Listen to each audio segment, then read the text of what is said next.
How Belgians are taught about the colonization of Congo in our schools. So let me tell you what it was like when I was in school. I'm 31 now, so it was a while ago, but not that long ago.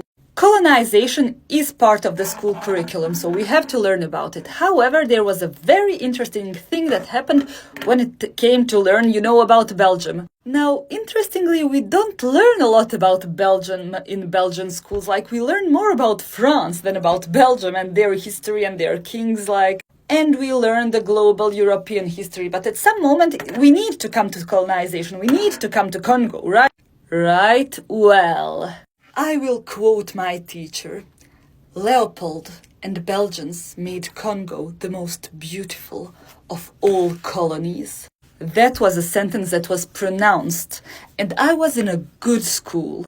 And there were talks of prosperity and how Belgium brought so much to Congo. And I don't even dare think how it was in other schools, but interestingly enough, when talking with people, a lot of us had more or less of a similar experience. Years later, my sister had the exact same experience. Colonization was a very positive thing that happened to Africa. Now, thankfully, in Belgium, we have a whole lot of NGOs. We have a whole lot of cultural and art organizations. And all artists, everybody who's involved in that knows the reality. I'm speaking for myself as somebody who was a member of several art academies and so many art NGOs. People know about it. The younger generations especially know about it, but schools didn't seem to be pushing that knowledge very far, or rather the darker parts of that knowledge. Now, if you're wondering if kids spoke up, the answer is yes. When we were told that Congo was the most beautiful colony and that it brought Congolese people so many good things, I personally asked one question. Did we ask them their opinion? According to whom? Did we ask them their opinion?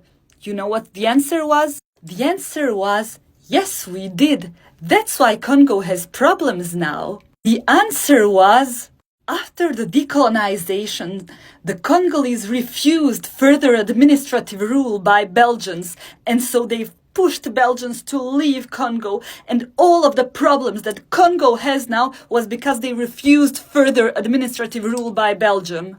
That was the answer I got when I asked, did we ask the Congolese people their opinion about colonization? And I'm so upset when thinking of it right now. It's insane, you're a kid, you ask a question and you're shut down in such a way so that other kids are also afraid of asking further questions. And then you're painted as a disruptive person, who always has to fight with teachers, who always has to speak during class. And I was a good student, I did just have a bit of a reputation of being the one who talks, who always complains, etc. But was I wrong? Maybe that's what upset me so much, that when I asked the thing that was right, because I was taught the real history of Congo. Yes, by my parents, but also by other institutions. I was a member of art staff when I was very young already, and artists always know these things. I've noticed even now artists are very loud about these things. And the worst part is we all had that ugly feeling in our stomach during that lesson, because a lot of us knew. And we did try to speak out after that. We did try to speak out about oppression, but the subject was changed, the subject was closed. And so many have had the same experience. I'm wondering if there are younger people on TikTok now, do you have the same experience that we had in many places, really? Also, another thing, when we speak about the colonization, we speak of it as something that happened a long time ago. For example, even when we spoke about this, we spoke about rubber. We didn't speak about cobalt, for example. And even now, even more recently, we would speak, about, the exploitation of rubber, much more than whatever is happening right now. And thinking of it now, it was 15 years ago, it fills me with so much rage, with so much frustration. And I'm so grateful for everybody who's speaking out right now, because I don't know what is taught right now. I'm so grateful for all the organizations, for all the art academies, for all the art textbooks, for all the ONGs that spoke about it, even when it was not the topic. That's why I mentioned art academies. It was not our topic, but there was always somebody who would make a painting about that and then talk about it. And I'm so grateful for every single one of those people.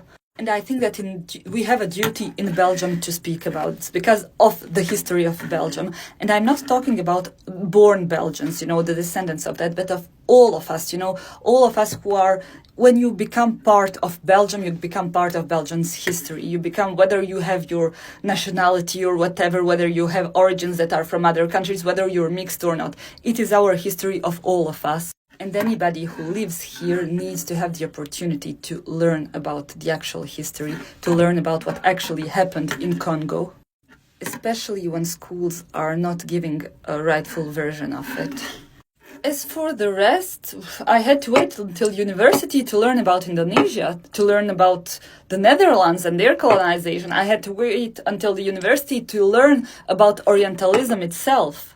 I find that Edward Said, for example, is an extremely important person in the research of how Europe perceives the world and how the world perceives Europe as well. But I don't think that he's widely taught in schools in Europe. He is taught in universities depending on what your major is. So there are people who go their whole lives without learning these things, or learning very limited and very whitewashed version.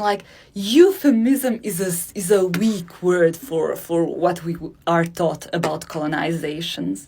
Except in university, only in university I was taught about the full horrors of what happened, not only in Africa, but also, in Indonesia. But why did I have to wait so long to hear